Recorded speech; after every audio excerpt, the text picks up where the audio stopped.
ಮೈಸೂರು ನಗರಾಭಿವೃದ್ಧಿ ಪ್ರಾಧಿಕಾರದಲ್ಲಿ 50-50 ಅನುಪಾತದಲ್ಲಿ ಅಕ್ರಮವಾಗಿ ನಿವೇಶನ ಪಡೆದಿದ್ದಾರೆ ಅಂಥೇಳಿ ನಾನೇನು ಲೋಕಾಯುಕ್ತ ದೂರು ದಾಖಲು ಮಾಡಿದ್ದೀನಿ. ಅದರಲ್ಲಿ ಕರ್ನಾಟಕ ಭೂ ಕಬಳಿಕೆ ನಿಷೇಧ ಕಾಯ್ದೆ ಅಡಿಯಲ್ಲಿ, ಭ್ರಷ್ಟಾಚಾರ ನಿಯಂತ್ರಣ ಕಾಯ್ದೆ ಅಡಿಯಲ್ಲಿ ಮತ್ತು ಬೆನಾಮಿ ಕಾಯ್ದೆ ಅಡಿಯಲ್ಲಿ ಪ್ರಕರಣ ದಾಖಲು ಮಾಡಿದ್ದೀನಿ. ಹಾಗಾಗಿ ಲೋಕಾಯುಕ್ತ ತನಿಖಾಧಿಕಾರಿಗಳು ಆರೋಪಿಗಳನ್ನು ವಿಚಾರಣೆ ಮಾಡೋ ಸಂದರ್ಭದಲ್ಲಿ ಅವರು ಯಾವ್ಯಾವ ಆಸ್ತಿಗಳನ್ನು ಸಂಪಾದನೆ ಮಾಡಿದ್ದಾರೆ ಮತ್ತು ಮಾರಾಟ ಮಾಡಿದ್ದಾರೆ, ಎಷ್ಟು ಅಕ್ರಮ ನಡೆಸಿದ್ದಾರೆ ಅನ್ನೋ ಬಗ್ಗೆ ಸಮಗ್ರವಾಗಿ ತನಿಖೆ ನಡೆಸಬೇಕಿತ್ತು. ಆದರೆ ಆ ರೀತಿ ತನಿಖೆ ನಡೆಸದೆ ಕೇವಲ ಸಿದ್ದರಾಮಯ್ಯವರ ಕುಟುಂಬಕ್ಕೆ ಸಂಬಂಧಪಟ್ಟಂಥ 14 ನಿವೇಶನ ಸಂಬಂಧ ಮಾತ್ರ ತನಿಖೆ ಮಾಡ್ತಾ ಇರೋದು ಮಾಹಿತಿ ತಿಳಿದುಬಂದಿದೆ. ಸೊ ಈ ಹಿಂದೆ ನಾನು ಈಗಾಗಲೇ ದೂರದ ಅರ್ಜಿಯಲ್ಲಿ ಸರ್ ನಂಬರ್ ಕೆಸರೆ ಕ್ರಮ ಸರ್ ನಂಬರ್ 464 ಸಂಬಂಧಪಟ್ಟ ದಾಖಲಾತಿಯನ್ನು ಕೊಟ್ಟಿದೆ. ಅದಾದ ಕೆಲವು ದಿನ ನಂತರ ಇದು ಆಲ್ನಳ್ಳಿ ಗ್ರಾಮದ ಸರ್ ನಂಬರ್ 113 ಸಂಬಂಧಪಟ್ಟಾಗೆ ದೂರನ್ನು ಮತ್ತು ದಾಖಲೆಯನ್ನು ಕೊಟ್ಟೆ. ಅದಾದ ನಂತರ ಉದ್ಬೂರು ಜಮೀನಿಗೆ ಸಂಬಂಧಪಟ್ಟಾಗೆ ದಾಖಲೆಗಳನ್ನು ಕೊಟ್ಟಿದೆ. ಸೊ ಈಗ ಮತ್ತೊಂದು ದಾಖಲೆ ಸಿಕ್ಕಿದೆ. ದಟ್ಕಳ್ಳಿ 3ನೇ ಹಂತದ ನಿವೇಶನ ಸಂಖ್ಯೆ 3553 ಸಂಖ್ಯೆಯ 50-80 ಅಳತೆ ನಿವೇಶನವನ್ನು ಸಿದ್ದರಾಮಯ್ಯರು ಮೊದಲನೇ ಬಾರಿಗೆ ಮುಖ್ಯಮಂತ್ರಿ ಆಗಿದ್ದ ಸಂದರ್ಭದಲ್ಲಿ ಅಂದರೆ 1997ನೇ ಇಸ್ವಿಲಿ ಚಾಮುಂಡೇಶ್ವರಿ ಕ್ಷೇತ್ರದ ಶಾಸಕರಾಗಿದ್ದಂತಹ ಸತ್ಯನಾರಾಯಣವರು ಮಂಜೂರಾತಿ ಮಾಡಿಸ್ಕೊಂಡು ಅಲ್ಲಿನ ಆಗಿನ ನಿಯಮದ ಪ್ರಕಾರ 10 ವರ್ಷಗಳ ಕಾಲ ಯಾರಿಗೂ ಪರಭಾರ ಮಾಡುವಾಗಿಲ್ಲ ಮತ್ತು ಮನೆ ಕಟ್ಟಲಿಲ್ಲ ಅಂದರೆ ಅವರಿಗೆ ಪ್ರಾಧಿಕಾರ ಕರೆಪತ್ರ ಕೊಡೋವಾಗಿಲ್ಲ. ಆದರೆ ಈ ನಿಯಮನ ಉಲ್ಲಂಘನೆ ಮಾಡಿ ಕೇವಲ 5 ವರ್ಷ 5 ತಿಂಗಳ ನಂತರ ಅವರಿಗೆ ಮನೆ ಕಟ್ತಿದ್ರು ಕೂಡ ಕ್ರಯಪತ್ರನ ಕೊಟ್ಟಿದ್ದಾರೆ. ಆ ಕ್ರಯಪತ್ರ ಆಧರಿಸಿ ಸತ್ಯನಾರಾಯಣವರು 2008ನೇ ಇಸ್ವಿಲಿ ಶ್ರೀಮತಿ ಪಾರ್ವತಿಯವರಿಗೆ 24 ಲಕ್ಷ ರೂಪಾಯಿ ಮಾರಾಟ ಮಾಡೋಂಥ ಕ್ರಯಪತ್ರ ದೊರೆತಿದೆ.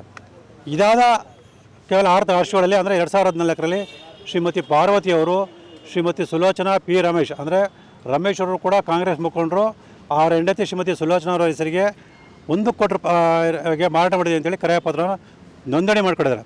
ಸೊ ಇದ್ರ ಬಗ್ಗೆ ಲೋಕಾಯುಕ್ತ ಅಧಿಕಾರಿಗಳು ಯಾಕೆ ತನಿಖೆ ಮಾಡಿಲ್ಲ? ಇದನ್ನೆಲ್ಲ ಗಮನಿಸಿದಾಗ ತನಿಖಾಧಿಕಾರಿಗಳು ಏಕಪಕ್ಷವಾಗಿ ನಡ್ಕೊಳ್ತಾ ಇದ್ದಾರೆ. ನನ್ನ ದೂರದಲ್ಲಿರುವ ವಿಚಾರಗಳ ಸಂಬಂಧಪಟ್ಟಾಗೆ ಸಮಗ್ರ ತನಿಖೆ ನಡೆಸಲು ಅಂತ ಕಂಡುಬರ್ತಿದೆ.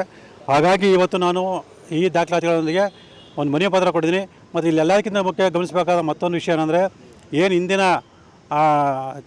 ಮೂಡಾದ ಆಯುಕ್ತರಾಗಿದ್ದ DB ನಟೇಶ್ ರವರು ಒಂದು ಅಧಿಕೃತ ಆದೇಶವನ್ನು ಮಾಡಿದ್ದಾರೆ. ಅದನ್ನು ಗಮನಿಸಿದಾಗ ರಿಟ್ ಅರ್ಜಿ ಸಂಖ್ಯೆ 15/16ರಿಂದ 15/16/2016ವರೆಗಿನ ಪ್ರಕರಣದಲ್ಲಿ ಅಂತಿಮ ತೀರ್ಪು ನೀಡಲಾಗಿದೆ. ಅದರ ಪ್ರಕಾರ ನಾನು ನಿವೇಶನ ಕೊಡಿದಂತೆ ಆದೇಶ ಮಾಡಿದ್ದಾರೆ. ಆದರೆ ಆ ತೀರ್ಪಿನ ಪ್ರತಿಗಳನ್ನ ತೆಗೆದು ನೋಡಿದಾಗ ಅದಕ್ಕೂ ಮತ್ತು ಏನು ನಿವೇಶನ ಪಡೆದರೆ ಅವ್ರಿಗೂ ಸಮಾಧಾನ ಇರೋದಿಲ್ಲ. ಸೊ ಇದ್ರ ಜೊತೆಗೆ ಸೈಯದ್ ಅಲಿ ಅನ್ನೋರಿಗೆ ಇದೇ ನಟೇಶ್ ಅವರು ಕಾನೂನು ಬಾಹಿರವಾಗಿ ಯಾವುದೋ ರೀತಿ ಅನುಕೂಲ ಮಾಡಿಕೊಟ್ಟಿದ್ದಾರೆ.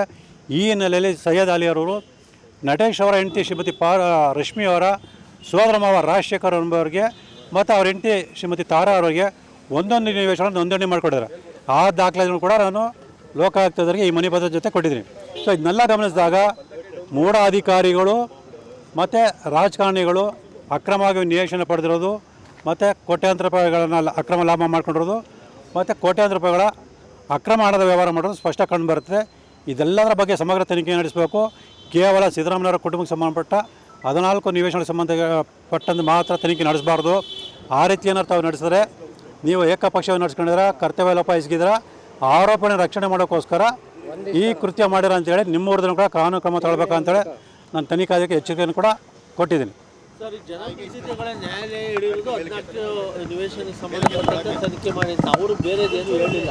ಖಂಡಿತ ಇದೆ ಸರ್. ದಯವಿಟ್ಟು ನೀವೇನಾದರೂ ಏನು ಮಾನ್ಯ ನ್ಯಾಯಾಲಯ ಆದೇಶ ಮಾಡಿದೆ ಆದರೆ 14 ನಿವೇಶನ ಮಾತ್ರ ತನಿಖೆ ಮಾಡಬೇಕಂತ ಆದೇಶ ಮಾಡಿದೆ ಅಂತ ನೀವು ತೋರಿಸ್ಬಿಟ್ರೆ ನಾನು ಇವತ್ತು ಹೋರಾಟ ಮಾಡಿಬಿಡ್ತೀನಿ. ನನ್ನ ಅರ್ಜಿಗೆ ಸಂಬಂಧಪಟ್ಟಾಗೆ ತನಿಖೆ ಮಾಡಿ ಅಂತ ಹೇಳಿದೆ ಹೊರತು ಕೇವಲ ಸಿದ್ದರಾಮಯ್ಯ ಸಂಬಂಧಪಟ್ಟ ತನಿಖೆ ಮಾಡೋಂತ ಎಲ್ಲೂ ಹೇಳಿಲ್ಲ.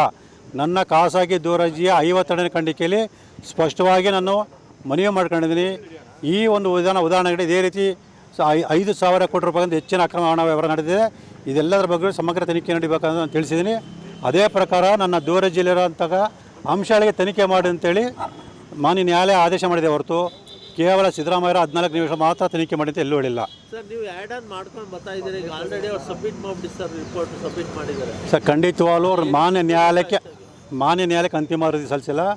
ಮಾನ್ಯ ನ್ಯಾಯಾಲಯಕ್ಕೆ ಅಂತಿಮ ವರದಿ ಸಲ್ಲಿಸೋರ್ಗೂ ಕೂಡ ಅವರಿಗೆ ಅವಕಾಶ ಇದೆ. ಮತ್ತು ಅಂತಿಮ ವರದಿ ಸಲ್ಲಿಸಿದ ನಂತರನೂ ಕೂಡ ಹೆಚ್ಚುವರಿ ದೋಷಾರೋಪಣ ಸಲ್ಲಿಸೋದಕ್ಕೂ ಕೂಡ ಅವ್ರಿಗೆ ಅವಕಾಶ ಇದೆ.